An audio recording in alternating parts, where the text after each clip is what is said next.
to the Bayview Podcast with hosts Andrew Clark and Chris Emery. This is designed to be a discussion on all things life and faith. We hope this serves as a weekly resource and encouragement to you.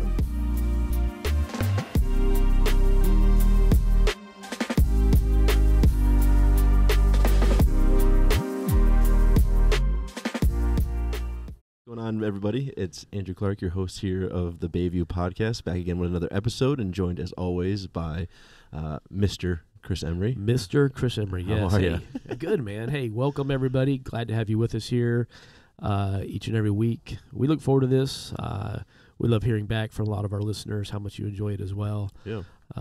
We're hoping it's a good time in the middle of your week. So I'll throw out this disclaimer right out of the gate that I'm totally fighting through a head cold right now. Sweet. So my voice sounds more like Andrew Clark's voice. But I'm going to be eating cough drops the whole time. So just so you know, if you hear that noise, that's what that is. You're a fighter, though, because you're still here, so I respect that. Dude, we don't quit. Can't hold a good man down. Can't hold a good man down. That's right. No matter what, we're going to go. So, yeah. But, hey, so today's kind of cool because we have a guest with us. And this is actually something we had on our map, our episode map, but we've also had some requests, which was kind of a cool mix. And that is that through the course of the time that we invite some different members of our staff, of our team on board. And many of our listeners, most of you, or a lot of you, attend Bayview churches, so you may or may not know all of our team. Mm-hmm. But my guess is that any opportunity to get to know them better is always kind of a cool thing.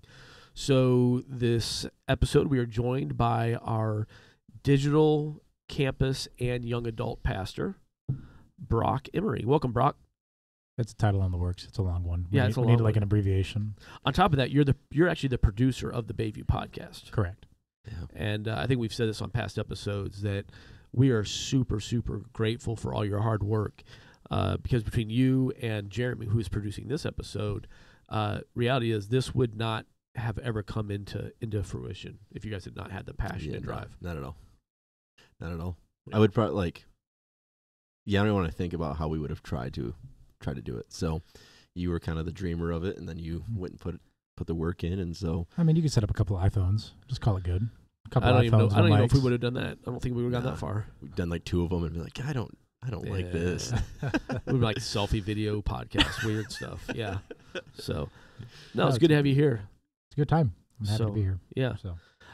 So basically what we want to do is use this time just to hear a little bit about you, obviously the overview of what you do, but then also a little bit of your story. How'd you get here? How's God been kind of guiding, directing things to bring you to where you are now? Mm-hmm. And then even what Andrew was saying before we went live, just even a little bit of the why, like what drives you, what really pushes you to continue to step into this each and every day. Yeah, for sure. This will be a 2-hour episode of what? No, I'm just joking. No, we'll make it pretty fast. But my name's Brock. I'm a tech guy in short. No, I grew up in a Christian home. I'm traveling under this baldy over here. He's been bald most of my life at least, so that's okay. I can point that out. Is that how we're gonna start this? It's a Christian home, but he's been bald most of my life. Yeah, always the digs. I'm trying to think how old you would have been when I first started shaving my head. You were you said you were 32? It was 2003. 5. So you were 5 years old. Yeah, so by far most of your life. Yeah. I'm here for it. Do you remember me at all before that? No, not at all. Okay. But you look back at all the pictures and it just doesn't feel like that was my dad, so that's okay. I get that. No, so grew up traveling a lot. As a kid, I don't remember fighting the travel too much when we were moving around. It felt pretty I got very good very quickly at just meeting new people and just chatting with new people. And I remember that there were times like when we left New York, like it was kind of a hard time because I enjoyed living in New York. I had my friends who were my next door neighbors and that type of thing. But no, between North Carolina, Alabama, just kind of getting through it, whatever that looked like as a pastor's kid there. I mean, we talked about it on last week's episode of what that looks like to be a pastor's kid. So if you haven't listened or watched that one, go check it out for sure.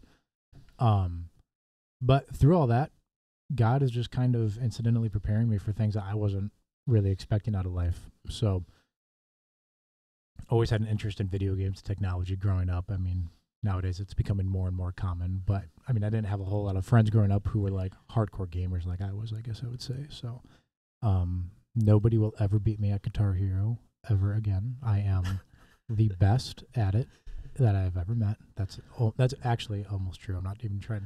I was joking, but now that I think about it, I am better than everybody I've ever tried to play against. So wow. It's pretty pathetic.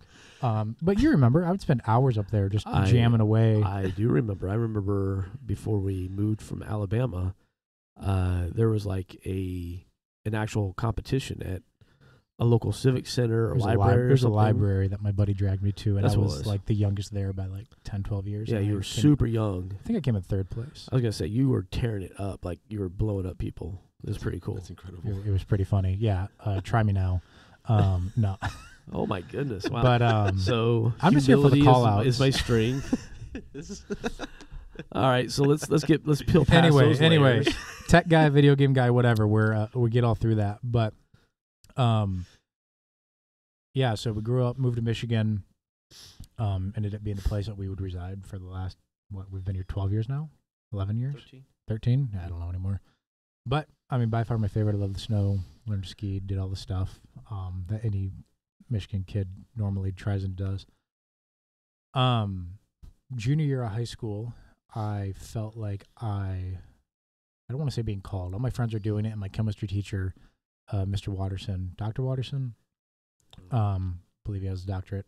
Amazing guy. If he ever hears this, he was like one of the most influential teachers I've ever had. He encouraged me to go into some sort of engineering of some kind. So my junior year, me and 4 other people from my class went to an academy called MTA, and essentially just engineering training. And I thought, yeah, for sure, I'll just go make a ton of money being some sort of engineer of whatever kind, chemical engineer, mechanical engineer. Wasn't really sure. While I was there, ended up being one of the most miserable like school experiences ever. Me being the social guy who usually talks to everybody with no issues at all, had like no friends. I didn't know who to talk to. I didn't know how to talk to them about it. It was we had to wake up and drive 35 minutes in the blizzard snow every morning, be there by like 7 or something crazy. Yeah. And I just was like, I don't know about this. I'm not really sure that all whatever brains I've been given are like, I didn't think God wanted to use them for that. So, I, without really any hesitation, was like, I'm not coming back to do this next year. But what was cool about it was because they worked in a semester system, and they operated in that way. I finished high school a year early, which was really cool, because then I just went to the community college here in TC and just knocked out like 25 credits or something like that my whole senior year. Went to school 2-3 times a week as a high school student. It's the life, right? So all that's going on. And somewhere in the middle of that year, I decided I want to go down to Indiana Wesleyan, where my dad went, where everybody else in my family at some point at least spent some time. And got accepted. Thought that was just going to be the path. No idea what I was going to go do. And I think it had to have been just that last semester of my high school, or of my senior year in high school. They had this meeting with some college. What do they even call them? Like recruiters, yeah.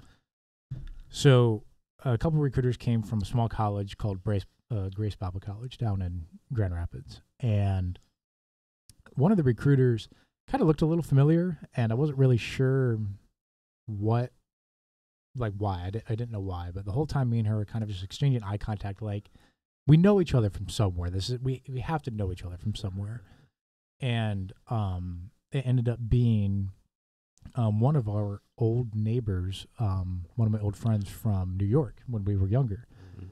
So somehow, amidst all this moving around the country, they had moved to Michigan years before we did, and somehow she went to the college. She somehow was assigned to come recruit at our small, tiny high school in Buckley, and it just felt like, okay, there's something here. As I kept talking to her, she had become a drummer over her time. I had recently become a drummer over the last couple of years, the last few years in high school. And she told me about the music degree that they started, or that she was going through at Grace. And I was like, yeah, that sounds like it's for me. I don't know. I didn't know what I really wanted out of it, but I knew it was somewhere where I'd go learn the music side of things. Yeah. I'd go learn the tech side of things. And I'd be somewhere a couple hours from home in a small college where I get to know everybody. Thought it seemed pretty straightforward and like a pretty good deal. And God just kind of lined up all the dominoes from there. So I'm just a drummer. I don't play any other instruments, and I'm not even that proficient at drums. Like, I mean, I hold my own, but I'm not like some crazy professional drummer or anything like that. But got to learn all my jazz theory, all my music theory. I got vocal training. I went through 2 years of choir. It's all useless. But the last 2 years... Useless for you if you're listening and you have those useless degrees. For me. We're sure for it's me. not useless for you, or we're not downgrading anybody that has those degrees at all. My wife has a very naturally gifted talent by God. For all those who can use those vocal lessons and music theory, it was amazing. Don't get me wrong. For me, it felt completely pointless. And now the last 2 years I was there, I got to do all my tech stuff, all my video production, audio production, Right. all the stuff that I actually enjoyed a little more, which is cool. But yeah, right before it was not too long after I decided to go to Grace. Like I think it was 3 or 4 weeks after that, I met my current wife, who was going to Grace a year ahead of me. My cousins brought her back, and we met and headed off. A few weeks later, we were dating, and They brought her to a Sunday morning service where you were drumming. I You know were in the drum cage. it was like that movie moment where she just had hearts in her eyes for me. No, not really. Well, I remember your cousins said, "Hey, we want you to meet our cousin," and they were, I don't know if they were that straightforward, but they were definitely very conniving and sneaky. They wanted her there the day you were playing drums, and they're like, "Hey, look at that guy! Look at that guy playing drums," and there were the stars in her eyes, the love. Yeah. all Yeah. that. So You met your wife. You guys both went to Grace. yeah, we both went to Grace. Fun fact: Andrew went to Grace. For those who don't know, and recently switched to Grace Christian University. But I went with GBC. you went with the GBC. I spent 2 years at GBC, 2 years at GCU. So I would dare say, per capita, we may be the largest employer of Grace Christian University students. my wife, Andrew's wife, yeah. Probably there's at least, 4 of us? Percentage wise. At least. Percentage wise. Yeah. Easily. No, so it was a good time. And then Paige and I got married after my sophomore year. So spent the last 2 years of college married in married housing. She spent a year working full time. I was down interning at a church and just doing some different stuff. Interned at the college for a year. So after that, I didn't know what we wanted to do. Didn't know where God was going to use us. My wife will tell you about it. She'll be on the podcast here soon about her experience of wanting to be a worship leader, wanting nothing to do with being a worship leader, and now is currently a worship leader. Yeah. So you'll hear more about that. But through all that, it was kind of the same thing for me. Like, well, I don't want to just go be the tech guy at a church because I have too much love for people. I want to go be with people. I was like, man, it would be so cool if I had a job where I could oversee and help with a lot of the tech, but just be more focused on the people involved with it and not so much on all the nitty-gritty stuff that I don't know yet. Nah, that's way too narrow of a job description. There's no way any church out there is just going to hire me. So for that, like something so niche and what felt so like churches don't have that position, you know. And through some random conversations with our previous worship leader, Jimmy, he was running a marketing business. I knew some stuff about marketing. I was a student worker at marketing at the college. We started talking, and just through a couple months of just random conversations, it just came to the point where Jimmy was like, hey, what would it look like if you wanted to come work at Bayview? So ironically, my dad's the pastor, and he had nothing to do with actually me being hired in here, which was really cool. And kind of that God affirming thing of like, I don't know what I want to do. I don't want to just go work at my dad's church because it's my dad's church and because I probably could. Like, I don't want to do that. God found a way to make it feel really, really real. Like I was being sent here for a purpose. That's cool. And Look at it. even then I wasn't sure what it looked like. Came down, met with you, and you described it as, hey, so we need somebody we want you to kind of run our online campus, and we also want you to run the digital campus side of things here on campus. So you need to be the guy who works with all the people. We have a tech dude already. We need you to be the guy who works with all the people. I'm like, Yeah, that's exactly what I was kind of hoping for out of a job like 4 years ago. I never actually thought something so different would be available, Yeah. So That's cool. now I'm here. Yeah. And I remember how that played out, and it really was kind of like, you're my oldest son. I've got another son who's also studying for ministry, and I've always had kind of this. We've had this unwritten agreement that not that you'll never come work for Dad, but I'll not be your first job out of college. I won't be your first. It's not go to college and then fall back on the safety net. Well, Dad will hire me. And so you'd worked other places already. You'd worked for the college. You'd been intern staff at a church. So you'd had some other really great experience. But yeah, it really was. It was Jimmy that came to me and said, I think Brock's the perfect fit for this position we're looking for.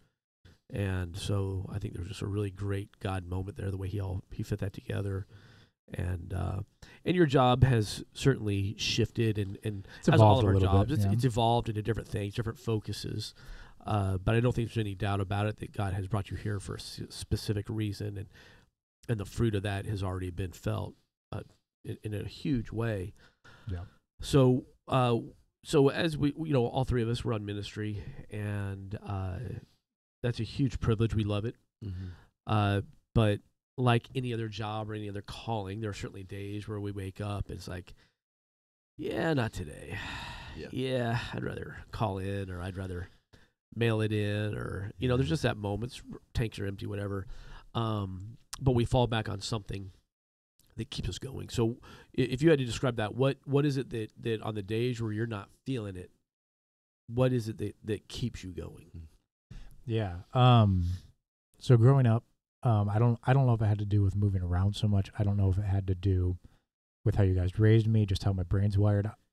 So I don't really get stressed ever. I can remember very, very few times, and like they're very much kind of burned in my brain of like how stressed I was about stuff. But normally, like, I'm just kind of a go with the flow type of guy. I don't think 4, 5, 6 weeks in advance. In terms of life things, like for sure work, like that's just common. But I think it was before we were moving up here, Paige was so worried. She's like, I don't know where we're going to work. I don't know where are we going to go? Like, what are we going to do?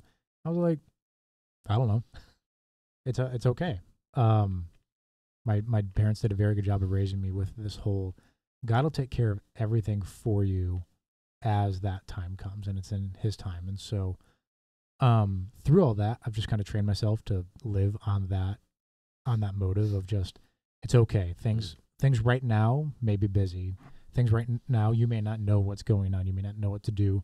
But next week, tomorrow, it'll probably iron itself out and it'll be fine. So when it comes to just getting up and not wanting to do anything, I just don't want to go to work. Which is actually very rare, by the way, which I'm very surprised by. I thought I would definitely have a lot more of those days. I just kind of remember why we're doing what we do.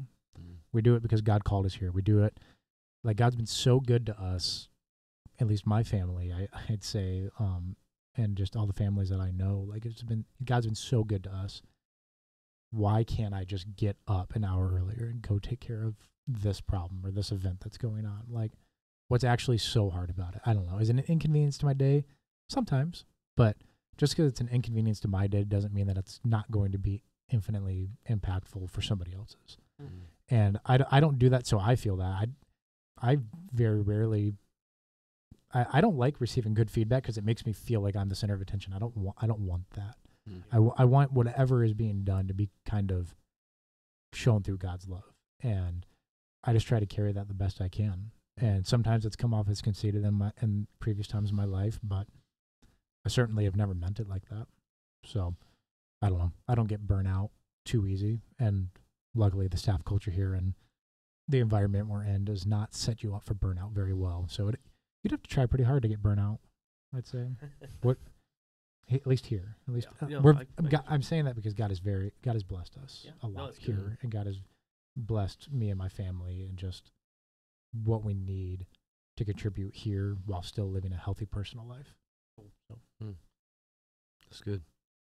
Do you find yourself, so a lot of what you end up doing is very much behind the scenes, like even producing this podcast, or on Sunday mornings, between you and Jeremy, it's, you guys are usually the ones up in the sound booth, or ones here a little earlier than everyone else, turning things on, running around. Is that because you don't want, do you think that kind of stems from your desire to not have like the limelight, like have that light shining on you, or is that also something you just don't think about? You're like, oh, this is what I'm supposed to do. Like, how do you kind of find joy in a lot of that? Yeah, I've always been kind of a control freak when it comes to tech. So like growing up going to different churches, at least in college, I should say, because being at my dad's church growing up my whole life, like you kind of get used to the same thing. But going to other churches, you start to see some of the things that are different about them, things that are quote unquote wrong with them, tech things that are wrong with them. And so they'd always just bother me. Mm-hmm. And I just kind of found myself losing focus on why I was going to church. Okay, I'm going to worship. I don't care if the electric guitar, I shouldn't care if the electric guitar is too quiet. I shouldn't care if the drums are too quiet, or if the singer's voices are too loud, but I do. So unconsciously, I just always had that issue of not being able to immerse myself in the experience because I'm distracted by things. And I didn't really know what I wanted to do, but now that I'm in a spot where I can control all of that, to the best of my ability through our volunteers and teaming up with Jeremy to do all that, I just want to create a distraction-free environment. Mm-hmm. I want people to not have to think about those things that I always was held back by. And they may seem like small things to some people, but like for me, they were way bigger than they definitely should have been. And so I just want to create the immersive worship experience. We don't do some crazy production here at Bayview or anything like that, but we want to provide a place where we can have good quality worship. We can have good quality sound as we listen to messages and stuff, and just remove all those distractions. So I was never given the talent of public speaking. Like, I stutter even while I'm talking into a mic for a podcast. Like, I wasn't given those talents, and I don't sing. I don't do anything that requires me to be up front. But God's just given me the passion to do something behind the scenes, and I'm totally okay with that. Well, I think that's cool, and I think that goes down to something we've talked about here at the church, at least, and that is that in the dispersion, as God hands out spiritual gifts and then just talents and abilities, like, they're all important, they're all needed. There's just they're not all up front. Yeah. So it doesn't mean that, but it's just as important, all the things that happen. In fact, in some ways, a lot more important, some of the things that happen behind the scenes, whether it is tech, whether it is all the people that you'll never see their faces.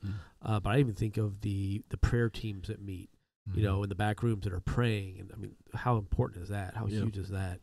But you said something there very interesting. You said that, before you would attend church at different places and you'd be more distracted by what wasn't going right, or kind of picking it apart a little bit, which is, I think we all do that.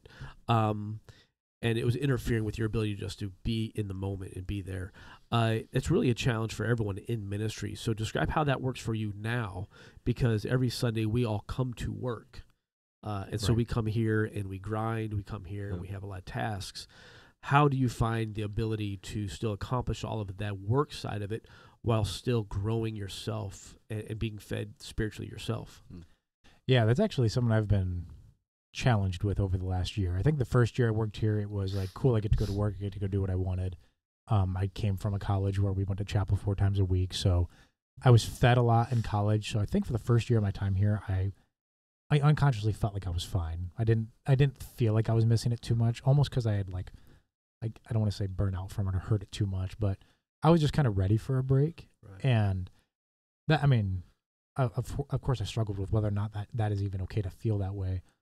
But this last year, it's kind of been that thought of like, man, I haven't attended a church service. I have not gone and sat down and just taken it in a year and a half now, almost 2 years. And now it's been over 2 years. So it's like, at first I was like, it's okay. I'm still sitting there. I'm still listening to the music. I'm still listening to the message. It's fine. Like, I'm fine. And I've kind of felt that over the last, I think like 6 months ago was when I really started thinking about it. Like, man, this isn't okay. I don't feel like I am being fed enough for what I'm doing. I took for granted growing up and going to church on Sundays growing up, because it's something like I was just expected to do as a pastor's kid. Like, you just kind of you tune out to whether or not you want to go, and you just go, and you get used to it. But not going became so much more abnormal than I thought it was going to. So, I mean, I even consider it now, like, I don't feel like I go to church. You're right, I do go to work.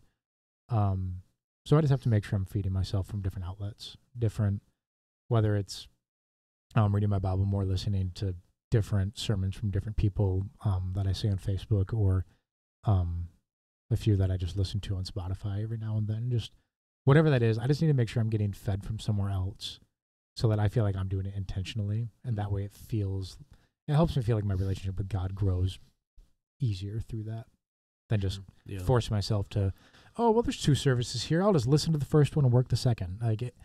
Yes, we do that, but it doesn't feel the same. Yeah. You know? How about you, Andrew? Because all of us everyone in full-time ministry has to find that balance between the profession of our spiritual presence and the personal aspect of it. How do you find that balance? Mine has been this the day in and day out. And it was not always like this, but desire to be in the Word and to do it. And I say desire to be in the Word as an actual, like, for personal compared to, like, for work, which I think is, like, what happens, especially, like, as a pastor who teaches and preaches and that kind of stuff. It's really easy to use, I think we've talked about this before, like, use, like, study time as also message prep time. Right. And it's been like, no, I need to really, like, lean into this more for... I may never preach this from a stage, and that's all right because it's preaching to me. Right. And so, but that's probably been the last 2, almost 3 years to have really dove into that more seriously. Because there is a sense to where it's like, oh, I'm at church every Sunday, and it's just like, but I would say this for even the individual listening, like, just going to church doesn't, like, I mean, we always say just go to church doesn't make you a Christian any more than going to McDonald's because you get a Big Mac. Like, there's that whole concept of, like, there really is, like, this is part of the relationship. This is part of the growth. But what's going to happen Monday? What are you doing Tuesday? Right. Like, how are you pouring into that relationship? If I only love my wife 1 day a week, well, there's 6 other days that it's just, I'm not fulfilling my part of the relationship. And so really taking that to heart and really desiring to be in the Word every morning and to pray more actively with my wife, and same to, like, what Brock said, like, if I do miss stuff on Sunday, like, being willing to take some time and I watch some buddies or watch some other people I know and other pastors I respect, and but yeah, wanting that time and seeing it as actual fruit and beneficial, and not just like a checklist, or not just like I'm a pastor so I have to. But yeah, really seeing the joy that's come with that. That's good. And I think a lot of people think that for pastors, oh, well, you go to church every day. You work in that environment, you're in that culture every day. Your personal spiritual growth must be so easy. It must be, I mean, it's, you're professionals at it, it's what you do. And that's where there's a huge misconception, because it doesn't matter what line of work you're going to or what line of work we go to. Spiritual growth, this personal relationship with Jesus Christ, it's still a daily choice we must make. There's a daily effort that we put into it, a desire we have. And I think a lot of pastors miss that. I think a lot of full-time ministry people miss that. And that's where so many of the sad stories are written, is that they failed to protect their heart. They failed to work on their own personal growth. They were so busy doing spiritual stuff, they forgot to do the inside work. And we keep hearing about different people falling and these great high profile guys, and I think so much of that comes back to your greatest responsibility was your relationship with Jesus. And it might not be a perfect analogy, but I do think of the professional athlete who, it's like the guys who've made it and sustained it are the ones who day in and day out do the little things. Steph Curry or LeBron James in the NBA, or, fill in whoever. It's like every day they're still shooting free throws. They're still working on their dribble moves. Like just because they can do incredible things on the court and they're professional at it and blah, blah, blah. It's like they're not mailing it in. The guys who've mailed it in once they've made it are the guys who don't last. And it's like, I really do think that translates not just to us as pastors or those who work in ministry. I think it translates across the board, like that desire. And we have a different perspective altogether too, because we're talking about a relationship here. Like Right. God's not this distant, far away, wants nothing to do with you thing. Like he's a personal, real Yeah. God who desires the day in and day out Yeah. connection. Yeah. And so for us even more so, it's like, I think, again, just to kind of coil it back just to the ministry side of things, like if the mentality is, oh, I'm just doing it and I have to go every day Yeah. and I'm in the environment, well, yeah, there's benefits to that, but it's not the actual like growth and long-term Right. that's going to come. Yeah. No, I fully agree. I totally agree. And it's something we have to continue to come back to and continue to and recommit to and just be like, no, this is more important than anything else we do. So Brock, you mentioned that, one of your things that you really wanted to make sure you were doing was working with people. Why is that? What kind of was that passion, that calling, that it was more than just having a job that got to do the fun little technical things you enjoy, but everything about was people. So how have you felt that kind of, that calling play out in your life? Yeah. As for starting, like why I love people, I don't know. I just do, I guess. I don't know. Like I love being around people. There's not a specific thing that I guess draws me. You've to always all been that though. Right. We've said this. As a kid, he was always that little kid that if we were at Chick-fil-A and before we could blink, Brock is in the playground area and he's making friends with everybody. Growing up, Brock's assumption was that we're all good friends until you tell me different. Yeah. And it was always like, yeah, we're people, so that means we're friends. Let's go. That's awesome. You've That's a always great been way of friends. putting it that I've never put it in that way. That's actually pretty funny. Yeah. No, but through that, God's just giving me that love, I guess. I don't know any other way to put it. I feel like there's a way to train yourself to love people. Yeah. I know several individuals who don't love people, who very much despise being around people they don't know. And I'm not saying you have to have this overwhelming desire of love for people to do all of God's work. God will use you. But I'll tell you what, doing God's work gets a lot easier when you're okay with being around people. Yeah. And like Andrew was saying, or going off of what Andrew was saying a minute ago, I also really appreciate that God is not a, well, you figure it out type of God. He didn't just like give you these few brief bullet points and be like, all right, you go fill in the rest. He gave us very clear, direct instruction of what we're supposed to do. Sure, we have to apply that to our generation and to our life of what that looks like differently than biblical times, but I'm not somebody who can just creatively think like, oh, this needs to be done. I don't think, like if God never told us to read the Bible, I probably wouldn't. God tells us to read the Bible. God tells us to love people. God tells us to go out and make disciples. He tells us to do these things. And for me, I'm very logically minded, and my wife hates it. It drives her bonkers. It drives a lot of people around me bonkers. But for me, it is that simple. Yeah. God's telling us to go do it. We need to go do it. Yeah. God wants us to be around people, and He has just blessed me in a way, or blessed me and my family in a way, to allow us to be in a position where we can just do that. Yeah. We can love people around us. We're open up to different ministries that are here at the church that we try and involve ourselves with, but just doing what we're told. And that's been something that over the years I've just always loved watching you live out in your life from a very early age. I want to tell a quick brag story, and it's fine because this isn't nepotism because I bragged on Rainey. You did. So, all right, there we go. So it's safe. Yep. I'll brag on everybody. But years ago, so when Brock said he traveled a lot, we traveled both because we moved, but we also traveled because I'm an itinerant speaker. Right. So we spent a ton of time on the road traveling to different events. Several years ago, we were taking the train from Chicago to Denver, Colorado, for an event. And one of the things I would travel with was these cross necklaces. And they were made by a good friend of ours. I don't know if he still makes them, or else I throw out his website, but I don't know if he's still doing them or not. Sure, But anyway, kind of one of the rules was if somebody asks you about this necklace, at least in the early days, if someone asked you about it, you had to tell them about Jesus and give them your necklace, and he would give you a replacement. Yeah. Was that the original deal? Right. Yeah. That was the original cool deal. ministry. Yeah. So basically, just using this ministry as a in to tell people about the gospel. And so we get off the train in Denver, and I'm over dealing with getting the car rental while my wife and all the kids are getting our luggage off the thing and all that. And I come back, and everybody's pretty giddy. Everybody's pretty excited. I'm like, well, what did I miss?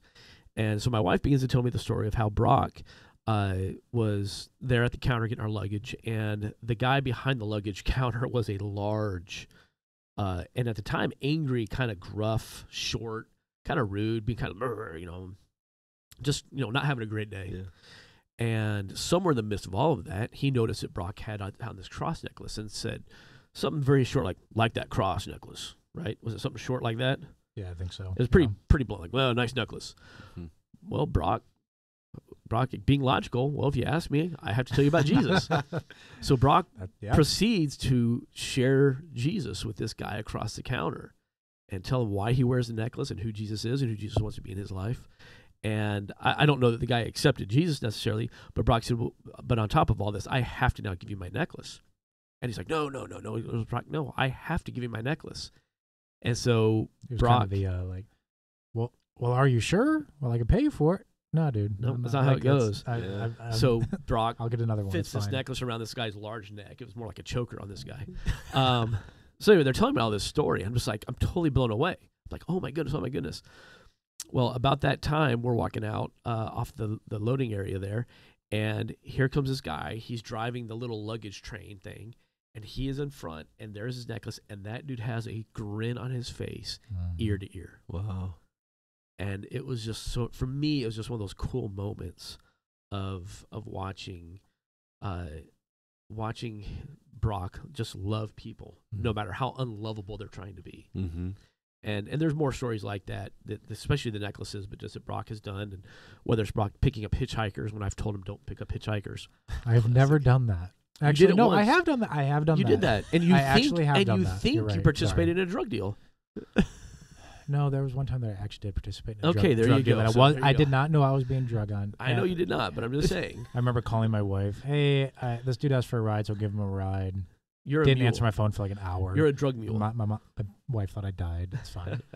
Yeah, that happens. Hey, God tells us to go to the dirty places, okay? No, I know he does. So, well, you are a huge asset to us here at Bayview. You're a huge part of our team. You're a part of all our lives. You're a blessing to the people of Bayview, and the way God is using you in such tremendous ways, even though it's behind the scenes a lot. So much of the things that are spoken about, so much in the moments where the gospel is preached would not be heard if it were not for the hard work and commitment you do behind the scenes. And so we're just blessed that we get to have you here 100% as part of all this. Yeah, I'll shout out Jeremy real fast. Jeremy producing this episode. Like I said, I'm a techie guy. I am not the tech guy. Right. When things are burning down, I promise you it's not me fixing it. Oh, I understand. It's Jeremy fixing it every time. I'm just covering whatever spot needs it while he... and Jeremy will be on this podcast in the very, very near future as well. He's on the rotation, so we'll get to hear the tech side of it as well. So whether he wants to or not, it's a job requirement. Yeah, that's so good. Oh, my word. Be on the podcast or you're fired, yeah. There you go. Well, hey, hope you've enjoyed this time together with us today. Just, again, a little staff spotlight, getting to know some of the team that work here, talking life, talking faith, and a little encouragement in the middle of your week. So this is Andrew and Chris and Brock today. Thank you for being with us here at the Bayview Podcast. If you have not subscribed, click the little button down there at the bottom of whatever platform you're listening on. We're on all the major platforms. Subscribe so you don't miss a single episode, and we will see you next time around.